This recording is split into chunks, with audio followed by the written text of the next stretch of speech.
Tuhan Yesus Kristus, Raja kami yang tak boleh kebinasaan, yang tak boleh melalui kematian di dalam kekekalan.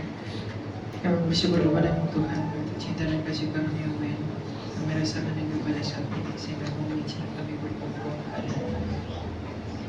Ya Tuhan, biarlah kiranya Engkau yang menolong kami untuk mengerti hal-hal yang kudus yang daripada firman yang hidup. Dan Engkau terlebih dahulu mengujikan kami atas segala noda dan kesalahan pelanggaran kami, agar kami dilayakkan untuk menerima hal yang baik yang daripada.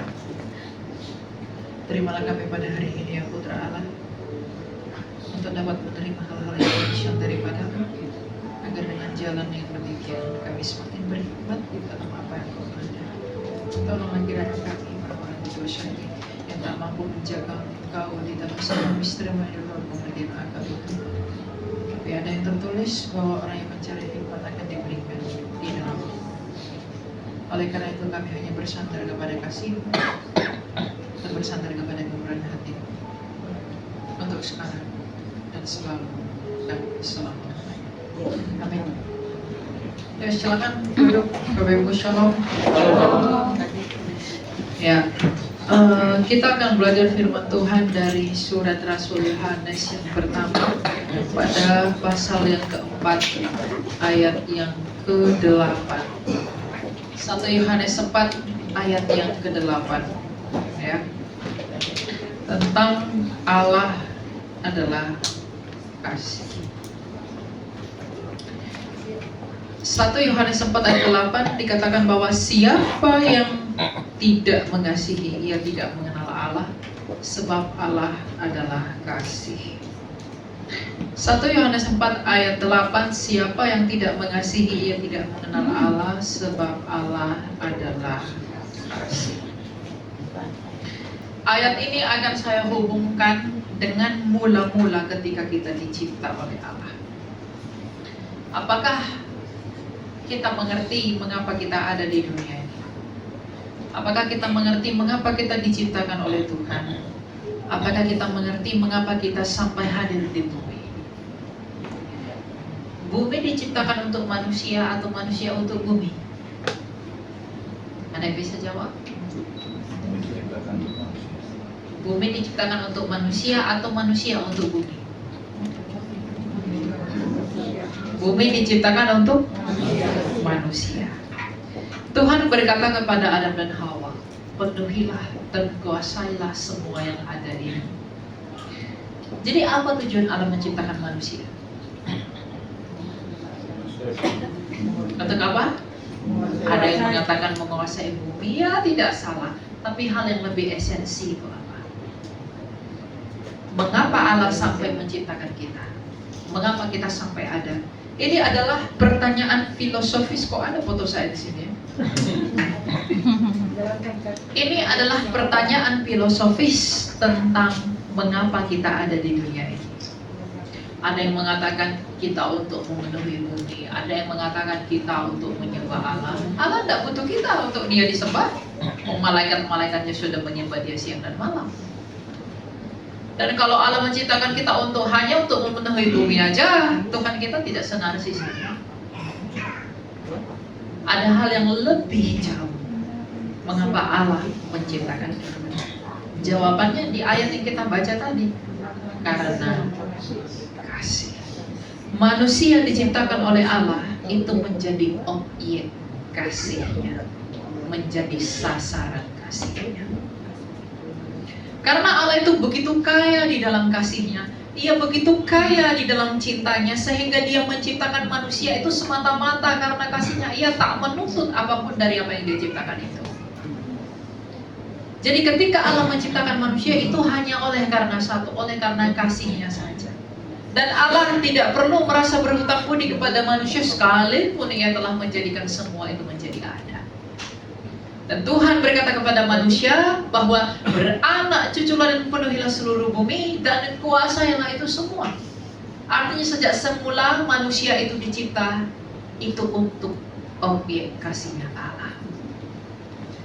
Dan Allah itu dalam mengaliri kasihnya, dalam membagikan kasihnya kepada kita, maka kita pun perlu meresponi kasihnya.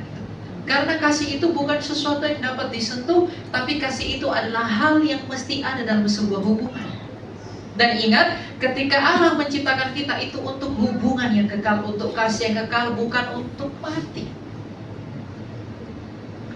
Jadi Tuhan menciptakan kita manusia sebagai objek kasih-Nya. Karena Allah itu kekal, maka kita pun diciptakan dalam kasih-Nya untuk kekal. Ketika kita diciptakan untuk kekal, ketika kita diciptakan oleh karena kasih, maka kasih itu harus saling mengaliri. Maka ketika Allah mencurahkan kasih-Nya kepada manusia, apa bukti Allah mengasihi manusia? Dia berikan semua apa yang ditaman itu. Nah, lalu manusia yang diciptakan oleh Allah ini diberi kehendak bebas. Kalau Allah tidak memberi manusia kehendak bebas, itu bukan cinta yang sejati, itu perbudakan. Kalau saya menciptakan kamu dengan aturan-aturan, saya membuat sesuatu dengan aturan-aturan, saya tidak mengasihimu di dalam kasih yang sempurna, tapi saya mengasihimu dalam perbudakan. Tapi Allah, mengapa Allah memberi kepada Adam dan Hawa, jangan makan buah? Jangan makan buah itu bukan perintah. Jangan makan buah itu bukan larangan. Jangan makan buah itu bukan ujian. Jangan makan buah itu adalah cara Allah memberitahu Adam dan Hawa, beginilah caramu mengasihi aku. Adam dan Hawa tidak tahu bagaimana caraku membalaskan kasih Allah. Maka Tuhan mengajarinya, caramu untuk mengasihi aku kembali adalah jangan makan buah ini. Jadi ketika Allah memberitahu Adam dan Hawa, jangan makan buah ini, kalau kamu makan buah ini kamu mati, itu bukan Allah menguji. Allah tidak perlu menguji ciptaannya.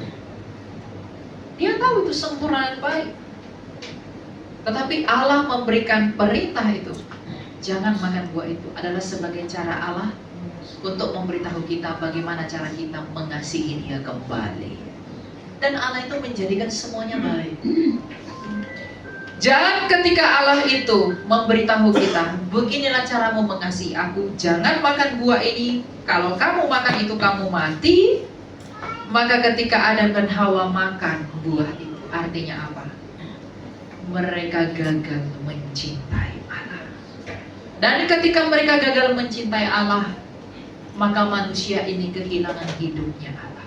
Mengapa manusia bisa kehilangan hidupnya Allah? Dan mengapa Allah mengatakan ketika kamu makan buah itu kamu akan mati? Apa arti kematian itu? Arti kematian itu adalah terpisah dari kehidupan. Siapa hidup itu? Allah. Jadi kematian itu artinya kita terpisah dari Allah, yang dibuktikan dengan terusirnya kita dari Eden. Jadi kematian itu jauh. Kematian tubuh ini hanya dampak dari perpisahan kita dengan kehidupan itu. Dan ingat, ketika manusia dicipta itu diambil dari tanah. Diberi apa untuk hidup? Nafas Allah.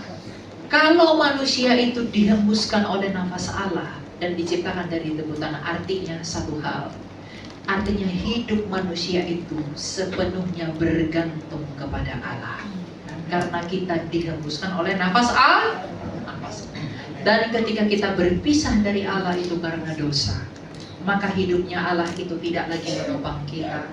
Maka semakin lama manusia itu semakin menua dan mati. Itulah mengapa kematian itu ada. Itulah sebabnya mengapa manusia mati. Itulah sebabnya ada orang semakin keriput, ada orang semakin tua, dia perlu treatment ke dokter biar gak keriput, biar gak semakin tua. Ada tuh di sosial media anak muda yang berusaha ingin tampak lebih muda 40 tahun dengan melakukan banyak treatment dan lain sebagainya. Tanpa sadar itu adalah akibat dosa. Terpisahnya kita dari kehidupan itulah yang membuat kita mati. Kalau saya baca kitab Kejadian, ini adalah kitab yang Kejadian 1 ayat 1, 2, Kejadian 1, 2, 3 itu berbicara sebenarnya tentang esensi kita sejak semula. Ketika manusia jatuh ke dalam dosa, ada satu hal yang ingin mau saya sampaikan sebelum saya sampaikan ini. Kalau kamu mengenali betapa mengerikannya dosa itu, kita tidak akan menyerahkan kehendak kita kepada Dia. Lihatlah ketika manusia itu pertama kali jatuh dalam dosa, Tuhan Allah memanggil manusia itu dan berkata, "Di manakah engkau?" Ia menjawab, "Ketika aku mendengar suaramu di taman, aku menjadi takut karena aku telanjang, maka aku bersembunyi." Firman, "Siapakah yang memberitahumu bahwa engkau telanjang? Apakah engkau makan buah dari pohon yang kularang untuk dimakan?" Jawab manusia itu, "Perempuan yang kau berikan di sisiku, dialah yang memberi buah dari pohon itu kepadaku dan aku makan." Lihat, ketika manusia itu jatuh ke dalam dosa, siapa yang disalahkan manusia itu? Perempuan yang kau berikan di sisiku. Siapa yang disalahkan oleh Adam ketika dia jatuh dalam dosa? Siapa? Salah.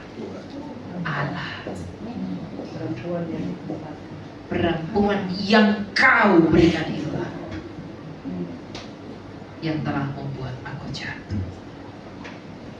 Betapa mengerikannya dosa itu, bukan? Dosa itu merusak naturnya yang baik itu. Dan pada akhirnya ketika dia jatuh ke dalam dosa, ia menyalahkan penciptanya sendiri. Bukankah dosa itu sangat berbahaya? Mengapa buah itu dikatakan buah pengetahuan tentang yang baik dan yang jahat? Kodrat kita manusia itu tidak sanggup menampung yang jahat. Hanya Allah yang sanggup menampung yang jahat.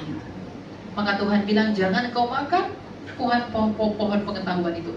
Manusia itu tidak sanggup mengetahui yang jahat. Karena kalau manusia itu mengetahui yang jahat, dia akan selalu berbuat jahat. Makanya Allah bilang, "Jangan sampai kau ketahui yang jahat. Kalau sampai kau ketahui yang jahat, kau tidak akan sanggup mengontrol dirimu." Hanya Allah yang sanggup mengontrol diri dari yang jahat. Dan ketika manusia itu pada akhirnya menjadi jahat, maka semuanya menjadi rusak. Jadi bukan kodrat manusia sebenarnya untuk tahu yang jahat. Sama seperti anak-anak, bukan kodratnya dia untuk tahu yang jahat. Kita pun seperti anak-anak dulu diciptakan, bukan bagian kita untuk kenal yang jahat itu. Tapi ketika kita sudah mengenal yang jahat itu, kita pun terjerumus di dalamnya selalu. Dan hal itulah yang menjadi dampak dari dosa itu. Dosa itu merusak kita sedemikian rupa, dan dosa itu begitu membuat kita menyalahkan Allah, dan dosa itu membuat kita tidak mengenal siapa diri kita. Terlalu besar kuasa dosa di dalam diri kita, sehingga dosa itu yang membuat kita tidak mengenal siapa kita di hadapan Allah. Jadi kuncinya dalam hal mengikut Allah itu yang kita kenal di dalam Kristus Yesus. Kalau kita mau mengenal dan mau menang melawan dosa, kita harus mengenali dosa itu.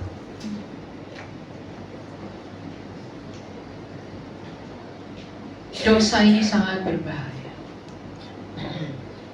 Bukan hanya sedang menjelang kedatangan Tuhan kita yang kedua, tapi sejak mulanya dia pun sudah sangat berbahaya. Kalau kita tahu begitu mengerikannya dosa ini, maka kita tidak akan mungkin menyerahkan kehendak kita kepada dia. Kepada siapa? Kepada dosa. Dan anehnya, akibat dosa ini apa? Ketika mereka tahu mereka salah, apakah mereka minta ampun kepada Allah? Apakah Adam dan Hawa minta ampun? Tidak. Mereka malah sibuk salahkan Allah, sibuk salahkan Hawa, sibuk salahkan ular. Tidak ada minta ampun. Bukankah itu efek dosa? Artinya kalau kamu sampai bisa meminta pengampunan kepada Allah, itu bukan karena dirimu, tapi Roh Allah yang tolong kamu. Amen. Makanya dikatakan dalam 1 Yohanes 1:9, Ia adalah setia dan adil. Jikalau kita mengaku dosa kita, Ia pasti mengampuni pelanggaran kita dan menyucikan kita. Jadi kalau kita sampai mampu untuk mengaku dosa kita di hadapan Allah, bukan dalam maksud yang pura-pura, bukan dalam maksud yang munafik, itu bukan dari diriku sendiri dan bukan dari dirimu, tapi akibat Roh Allah. Sebab Roh Allah diutus oleh Kristus sebagai penolong. Dialah yang menolong kita untuk memperkatakan hal-hal yang tidak bisa kita perkatakan akibat besarnya dosa dalam diri kita ini. Dan inilah yang harus kita kejar setiap hari, Bapak Ibu. Inilah yang harus kita dambakan. Apa itu? Penyucian setiap hari. Bagaimana kita beroleh penyucian kalau kita tidak minta disucikan oleh Kristus yang kudus, yang rahmat pengampunannya itu ada di setiap hari dalam kehidupan kita? Adakah orang setiap hari bisa bebas dari dosa? Tidak. Apa angan-angannya, apa yang dia pikirkan, pembiarannya kepada saudaranya, ketidakpeduliannya, sesungguhnya hidup kita ini memang setiap hari bejat di hadapan Allah. Orang kudus bukanlah orang yang tidak berdosa sama sekali. Orang kudus adalah orang yang tahu dosa-dosanya. Orang yang tahu dosa-dosanya itulah yang akan dikuduskan oleh Kristus. Oleh karena itu, mari kita mengejar ini. Kita mengaku menyadari dosa kita kepada Allah, kita mengaku menyadari dosa kita kepada Tuhan, bahwa memang kita tidak dapat berbuat apapun yang baik di hadapan Dia kalau bukan Ia yang menolong kita. Maka serukanlah dalam doamu, tolonglah kiranya aku ya Allah, agar dapat hidup seperti apa yang Engkau mau, karena begitu besarnya kuasa kejahatan dalam diriku ini. Ketika aku melihat Adam dan Hawa bagaimana ia menjawab Tuhan, aku sudah melihat diriku sendiri dalam menjawab Allah. Betapa sombongnya aku ini di hadapan-Mu ya Allah. Sedangkan Engkau begitu lembut memanggil seperti lagu tadi. Coba apa yang dikatakan Allah kepada dia? Siapakah yang memberitahumu bahwa engkau telanjang? Apa yang telah kau perbuat ini? Dia tidak marah-marah, tapi dia menanyakan dan berterus terang. Tapi Adam dan Hawa menjawabnya dengan kecongkakan, kesombongan, ketamakan, ego. Tegakah kita memperbuat hal yang begitu kepada Allah yang begitu lemah lembut memanggil kita ini? Ketika saya baca ini, saya terharu dan saya malu. Beginilah saya setiap hari. Beginilah aku ya Allah. Aku persis mengikuti nenek moyangku. Bagaimana dia memperlakukan engkau, lebih parah aku memperlakukan engkau. Beginilah caraku menjawabmu di dalam kesombonganku, di dalam dosaku, di dalam kenajisanku yang tidak mungkin berkenan di hadapanmu. Oleh karena itu, apakah yang kuharapkan selain daripada belas kasihmu itu? Kalaupun kita menderita seperti kesaksian tadi, ada anaknya yang sakit, kalau Tuhan mengizinkan itu terjadi dalam hidupmu ibu, itu anugerah. Filipi 1 ayat 29.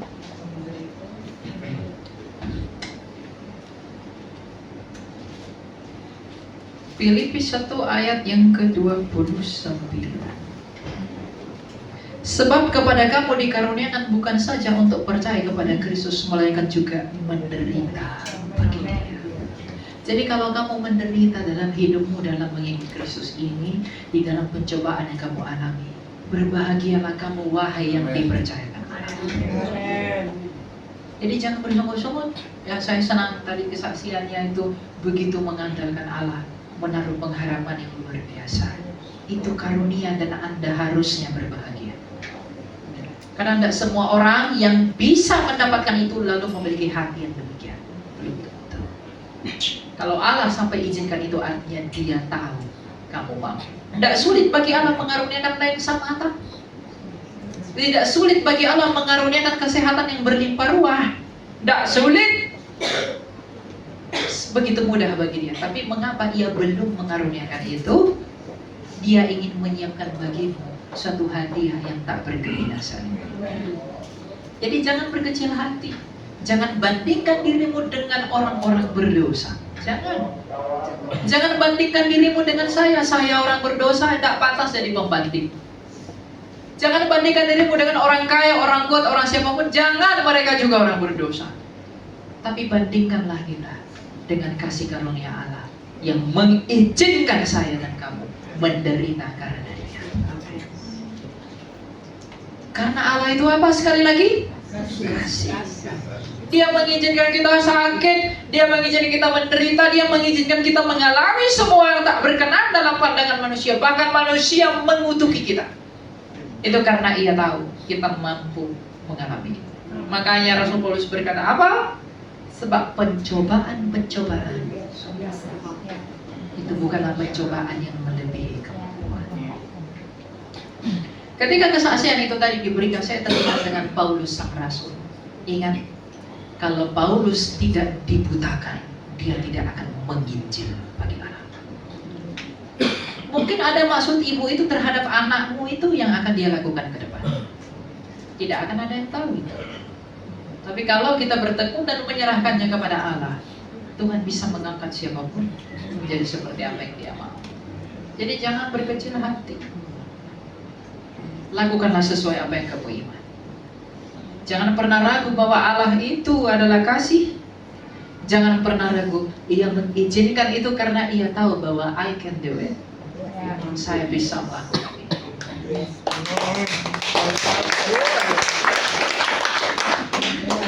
Dan untuk itulah, di dalam kesadaran itulah kita dapat melangkah dalam hidup ini. Kalau kita melihat dunia ini menjelang kedatangan Tuhan kita yang kedua ini, nggak ada yang bisa kita andalkan di dunia ini siapa? Betul kesaksian tadi, jangan berharap kepada manusia. Tapi Allah akan menolongmu yang melalui manusia juga. Tapi pengharapan itu hanya ada datang dari Dia. Jadi ketika dikatakan bahwa Allah adalah kasih, bukan berarti hidupmu terus-terusan mengalami hal-hal yang enak. Tidak. Justru karena Dia adalah kasih, Ia tak memikirkan keuntunganmu, Ia selalu memikirkan keselamatanmu. Amin. Dia tak peduli pada keuntunganmu. Mau kau untung, mau kau rugi, tapi kadang dosa di dalam diri saya inilah yang ketika Allah mengizinkan sesuatu terjadi dan saya dirugikan, dosa di dalam saya inilah yang menuntut dan menghujat Dia. Dosa saya lah yang membuat saya memarahi Allah, karena saya tidak bisa melihat apa yang sedang Allah kerjakan dalam hikmat-Nya yang mulia itu. Dosa di dalam diri saya inilah yang membuat saya selalu menyalahkan Allah. Dosa yang di dalam diri saya inilah yang membuat saya buta apa pekerjaan Allah. Padahal, siapakah Allah itu? Bagaimanakah Ia dapat melakukan yang baik? Kejadian 50 ayat 20. Bagaimana Allah bisa melakukan yang baik? Bagaimana Allah bisa melakukan hal-hal yang memberikan kebaikan bagi keselamatan jiwa kita? Kejadian 50 ayat 20. Memang kamu telah mereka-rekakan yang jahat terhadap aku, tetapi Allah telah mereka-rekakannya untuk kebaikan, dengan maksud melakukan seperti yang terjadi sekarang ini, memelihara hidup bangsa yang besar. Memang kita mungkin direka-rekakan yang jahat, mungkin kita dalam dunia ini, wah kamu mendapat yang jahat. Tapi ingat, Allah bisa menggunakan apa yang dianggap jahat untuk menjadi kebaikan bagi kamu. Ketika Kristus tersalib, contohnya ini adalah penyaliban. Iblis berpikir dengan menjahati Kristus, dengan menyalibkannya dia menang. Tapi pada saat yang sama, pihak Allah membalikkan kemenangan itu melalui salib itu. Kalau kamu tanya mengapa bisa demikian, jawabannya hanya satu, karena Dia adalah Allah. Jadi jangan putus pengharapanmu apapun penderitaanmu. Jangan lelah dalam doamu. Jangan pernah putus dalam kesetiaanmu. Jangan pernah lelah berharap. Karena ingat, yang pasti itu hanyalah Dia saja yang telah memberikan kepastian bagi kita. Jadi kalau Allah adalah kasih dan kita mengenali betapa mengerikannya dosa itu, maka kita tidak akan menyerahkan kehendak kita kepada dosa. Amin. Kita tidak akan memberikan diri kita kepada apa yang dosa inginkan. Kecemaran, ketamakan, kepahitan, dan lain sebagainya. Itu tidak bagus mendatangkan apapun. Itu tidak akan mendatangkan hal yang baik bagi manusia. Itu hanya mendatangkan kerugian bagi kita dan memuaskan dosa. Ketika kita mendendam kesalahan orang lain, kita semakin dirugikan, dosa itu semakin besar. Siapakah dalam hal ini diuntungkan? Tapi mengapa ada orang yang memilih dalam kepahitan terus-menerus? Karena kuasa dosa itu begitu kuat mencengkerami dia, dan ia tidak memohon pertolongan dari Allah.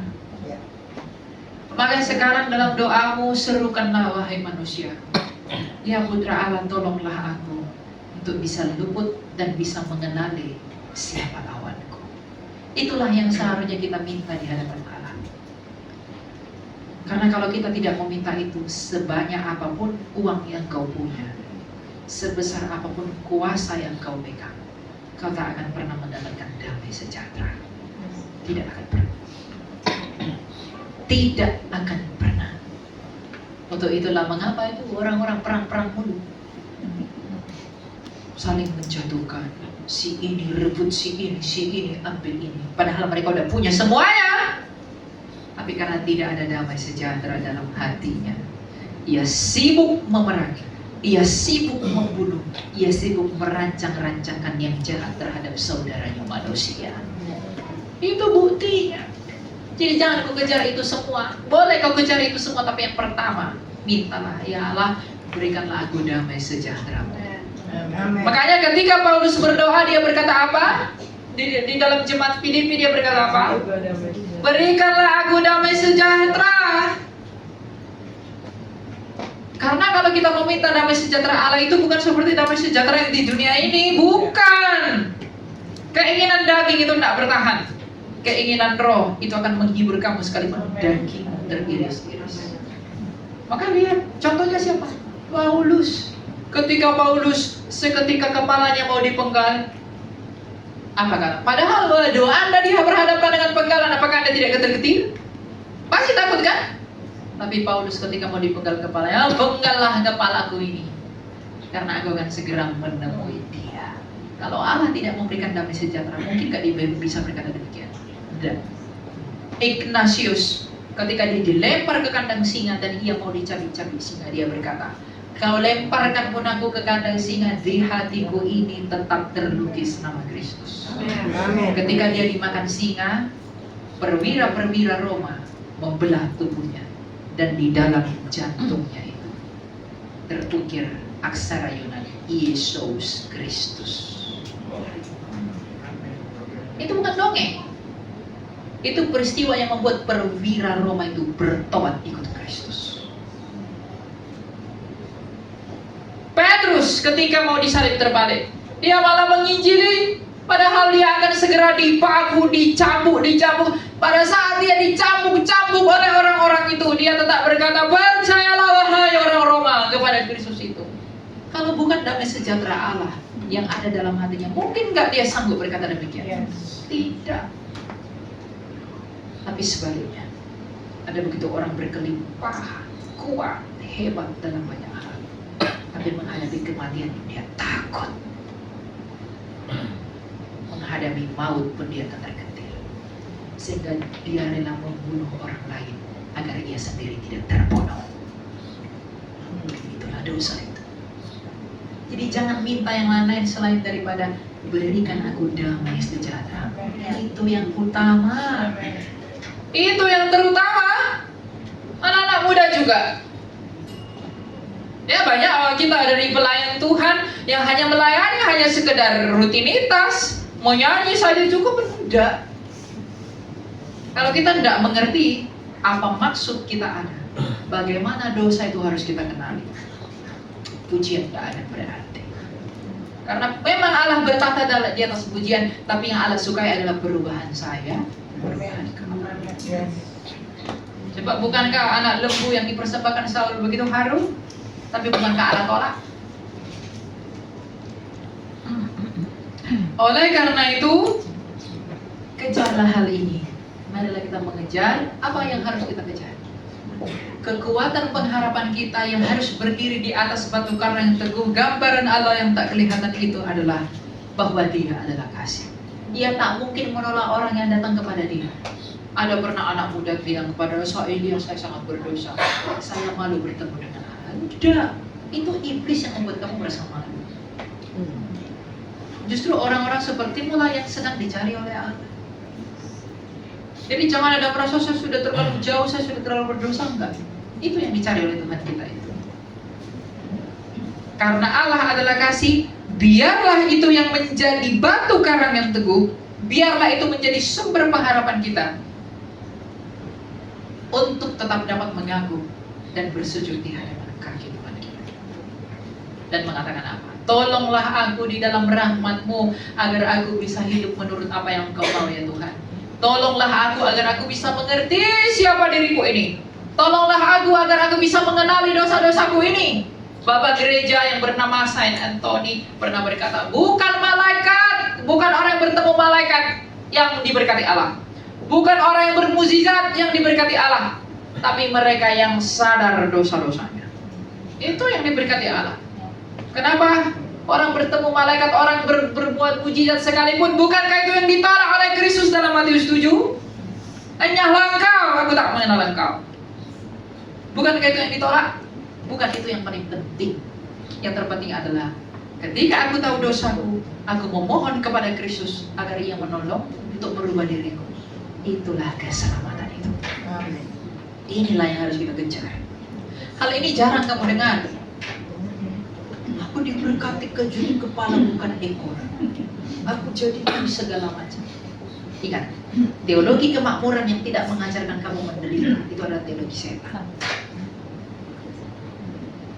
Teologi setan itu berusaha membuatmu tidak mau menderita agar ketika penganiayaan itu tiba, kamu tidak mau rela di dalamnya. Bukankah kita adalah hamba dan Dia adalah Tuhan? Kalau Tuhan dan gurumu saja menderita, siapakah engkau mau enak-enak saja? Bukankah Kristus berkata, kalau aku yang adalah Tuhan dan gurumu membasuh kakimu, maka kamu pun harus saling membasuh kaki. Dia saja menderita, mengapa saya tidak menderita? Bukan berarti kita harus mencari penderitaan itu ya. Beda ini. Kalau begitu aku buat diriku menderita, apa usah aku bekerja, biar aku gak makan, biar aku mati kelaparan. Oh, kamu bodoh namanya. Ya. Alkitab berkata, barang siapa tidak bekerja, janganlah ia makan. Hati-hati dengan teologi kemakmuran ya. Jangan serahkan dirimu kepada penghiburan yang tak akan pernah ada. Tidak. Itu teologi yang tak benar. Latihlah diri kita agar kita sendiri tidak ditolak. Mari bersatu dengan Kristus itu, bersatu dalam Kristus. Saya mau bersatu dengan Dia dalam kemenangannya, dalam kebangkitannya, dalam kemuliaannya. Ya, amin. Tapi mari jugalah bersatu dalam penderitaannya. Tidak ada yang bilang amin. Banyak orang pengen yang enaknya, tidak mau yang tidak enak. Maka dihiburlah dirinya dengan mengatakan, aku percaya Yesus, aku pasti senang, aku pasti begini-begini. Dan ketika penderitaan itu tiba, dia menghujat Allah. Di manakah engkau ya Tuhan? Aku udah mengikuti Engkau, aku udah melayani Kau, aku udah begini. Dia tidak sadar bahwa dia mampu berkata seperti itu pun adalah anugerah. Yes, amen. Ya boleh begitu. Punya iman itu jangan seperti orang-orang yang tidak beriman. Iman itu bukan hanya timbul ketika senang, tapi iman itu justru harus timbul ketika tidak ada tanda yang baik. Bukankah dalam Ibrani dikatakan iman adalah dasar pengharapan? Bukankah iman adalah sumber pengharapan? Kalau iman adalah sumber pengharapan, justru dia akan muncul ketika seakan-akan tidak ada harapan. Bukankah iman itu bukti dari yang tidak kita lihat? Justru itu akan hadir ketika kita tidak melihat hal-hal yang baik. Itulah iman itu. Iman itu bukan hanya percaya tentang sesuatu, tapi tidak menghidupi dan memanai iman. Iman itu justru timbul ketika tidak ada harapan. Karena itu sumber pengharapan. Bukan ketika baik-baik, sejahtera terus lalu, oh aku beriman. Enggak, itu enggak iman namanya. Kalau kamu udah melihat yang wah bagus sekali begitu ya, wah inilah iman. Enggak. Justru ketika kita berdiri di padang gurun sendirian, tidak ada air, disitulah iman itu dibentuk. Yes. Jadi berbahagialah kamu, Bapak Ibu. Saya mengatakan ini bukan karena saya benci Anda, enggak. Saya mengatakan ini adalah agar kita sama-sama memiliki iman yang teguh menghadapi dunia yang semakin jahat ya. Dunia ini semakin jahat. Begitu banyak filsafatnya yang bodoh, begitu banyak filsafatnya yang kosong untuk bersiap menawan kita. Jadi ini bukan saatnya kita berleha-leha dalam iman, enggak. Ini saatnya kita untuk mengerti hikmat Allah, agar apapun dalam hidup ini kita tetap punya iman kepada Dia dan menjadi dasar pengharapan kita. Ini waktunya untuk itu. Karena dunia ini semakin jahat. Kalau dunia ini semakin jahat, dunia ini semakin kotor, bukankah kita harusnya semakin mendekat kepada Dia? Ini malah kita semakin menjauh daripada Dia. Udah. Ya makanya ketika Bu Elti sering undang saya ke sini, ya bukan karena gue ya, saya datang ke sini. Jarak dari saya ke sini ujung ke ujung Bapak Ibu. Dan belum tentu yang nganter-nganter saya itu bisa, karena dia juga sibuk. Ya. Tapi karena saya melihat Anda adalah orang-orang yang sederhana, yang mau belajar, saya semangat untuk melihat dan mengajar Anda. Tadi saya baru syuting, mulai dari pagi sampai tadi jam 3. Baru saya makan. Makanya datang ke sini tadi orang nyanyi-nyanyi saya agak lemas. Ya. Tapi saya tidak mengatakan itu sebagai hal yang wah ini saya bekerja keras, tidak. Tapi apa? Bagian dari anugerah. Jadi kalau kita pun berjuang datang ke sini dan kamu pun berjuang datang ke sini, jangan sia-siakan apa yang datang dari ajaran. Terimalah itu dengan segenap hati. Jangan hanya datang ke sini, wah udah mendengar saja, lalu karena hal-hal tertentu, ini yang utama. Karena ini yang dapat mengubahkan hidup kita. Ini yang dapat mereformasi hati kita yang tidak benar kita. Jadi itulah tujuan kita. Itulah hakikat kita ada. Itulah mengapa kita ada. Dan kalau kita tahu hal-hal yang demikian itu, ujungnya adalah apa? Apa ujung dan kesimpulan dari pengetahuan kita itu semua? Kita tidak takut lagi kepada apapun kecuali Allah. Anda tahu nggak bagaimana iblis itu bisa takut kepada Anda? Iblis hanya akan takut kepada kamu kalau kamu tidak takut mati.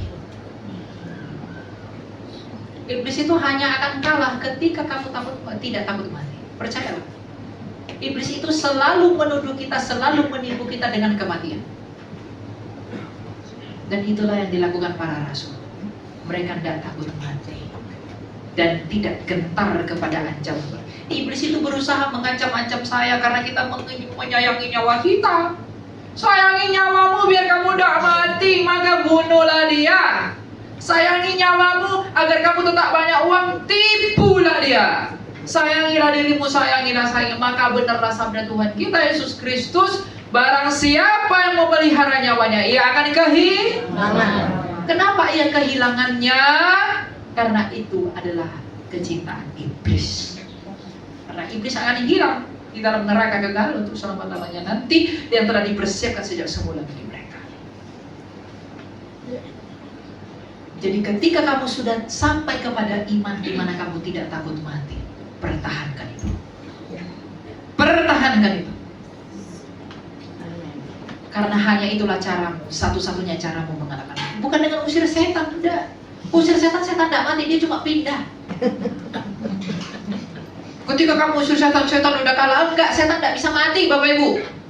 Dia makhluk roh, tidak bisa mati itu. Dia cuma pindah doang. Makanya ketika Kristus berpindahlah kau ke babi-babi itu. Dia nggak bisa mati kan? Dia hanya dipindahkan. Dan kita pun makan setan dengan makan babi.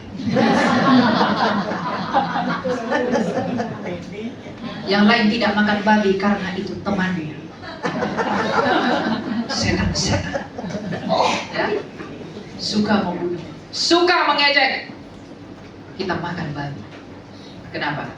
Kita setelah mengalahkan setan. Melalui siapa kita mengalahkan setan? Kristus. Ya. Itu cocokologi ya, jangan kalian bilang itu sebagai, oh nanti kalian ajarkan dalam teologi lagi. Itu hanya guyonan saja. Jadi ingatlah bahwa Allah adalah kasih, dan kita harus mengenali dosa kita, dan kita harus peka terhadap itu agar kita semakin hari menjelang kedatangan Tuhan kita yang semakin dekat, kita semakin peka, semakin berhati-hati dalam bertindak, hingga kita kelak Kristus mengatakan, aku tak mencela engkau karena engkau telah berjuang demi kebaikanmu terhadap imanmu kepadaku. Agar kita semua yang ada di tempat ini tidak diluputkan oleh Kristus dari antara domba-dombanya. Anda mengikuti perang-perang sekarang kan? Dasar kan perang-perang kan? Perang tembak sana, tembak sini, rudal sana, rudal sini. Saya melihat itu, saya hanya bilang, ya Tuhan, gimana mau ngomong? Ini sudah engkau buat kan harus terjadi. Ya memang harus demikianlah terjadi kan? Ya. Maka kita memohon kepada Allah agar Ia menuntun kita dalam keselamatan jiwa kita. Itu peperangan itu semua pekerjaan iblis itu. Percayalah, itu pekerjaan iblis. Yang disebut dengan Gog dan Magog yang naik ke permukaan itu. Itu adalah setan-setan yang berusaha menghasut bangsa-bangsa untuk saling merusak. Itu yang di Wahyu, Gog dan Magog itu artinya. Ini Gog dan Magog itu bukan bangsa yang satu dengan yang lain, bukan. Itu tentang roh-roh najis, roh-roh jahat yang berusaha mengganggu dunia ini dengan semuanya itu. Dan Tuhan Yesus berkata, kalau kamu sudah melihat itu belum kesudahannya. Itu adalah tanda yang mengawali kesudahan. Jadi waktu Tuhan itu sudah semakin dekat. Itu tidak akan tertunda, sedikit pun tidak akan tertunda. Jadi jangan kita sendiri tidak mempersiapkan diri kita. Bahkan saya sendiri pun, jangan saya hanya menasihati kamu dan saya tidak mempersiapkan saya untuk kedatangan Tuhan itu juga. Karena banyak juga yang seperti saya yang bisa mungkin akan tertolak. Makanya saya selalu bilang, saya berdoa buat kamu, kamu juga doa buat saya. Ya toh? Jangan saya doakan kalian aja kalau kamu doakan saya. Enak di kalian kan? Ya kan? Ya. Tapi semua karena kita melakukan itu hanya oleh karena satu hal saja.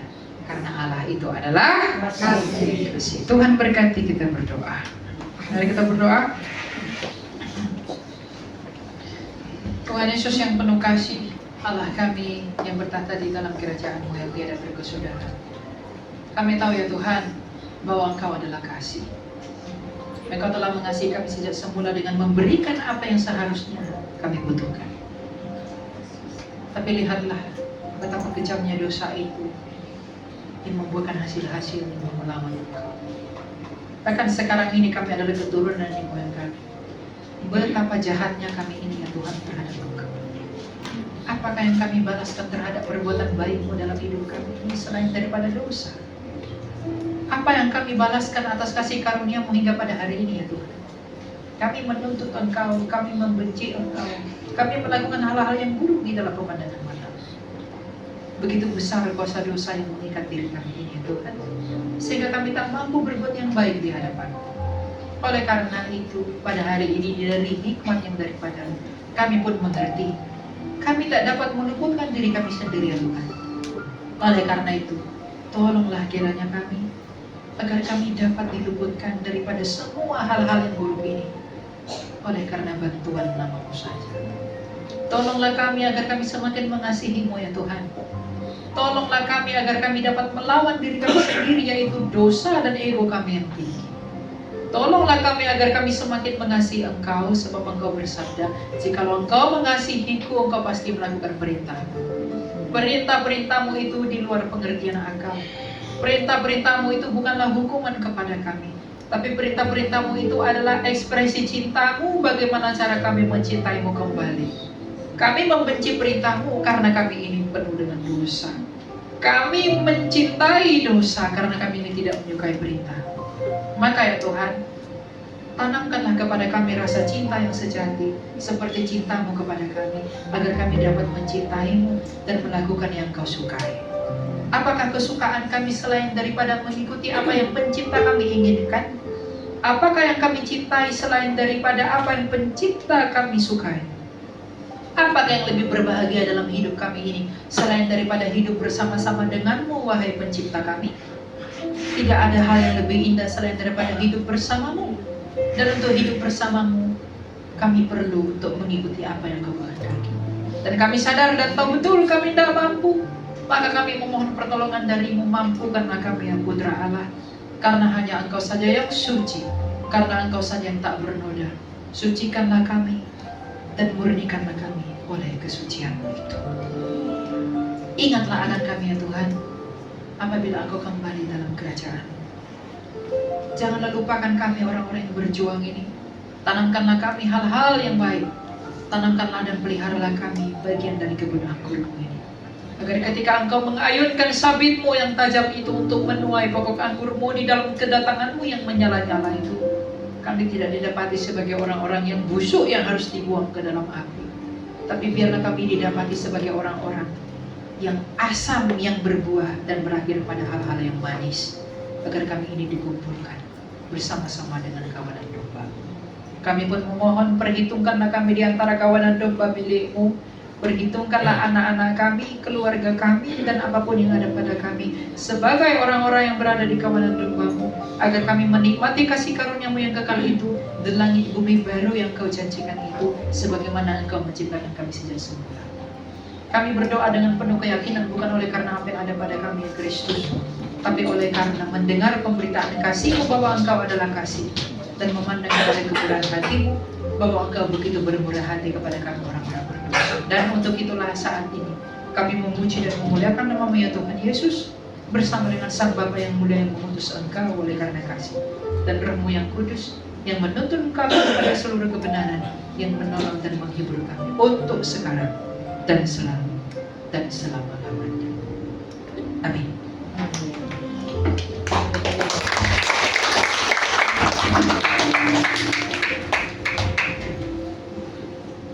Puji Tuhan, terima kasih kita sudah diberkati oleh firman Tuhan.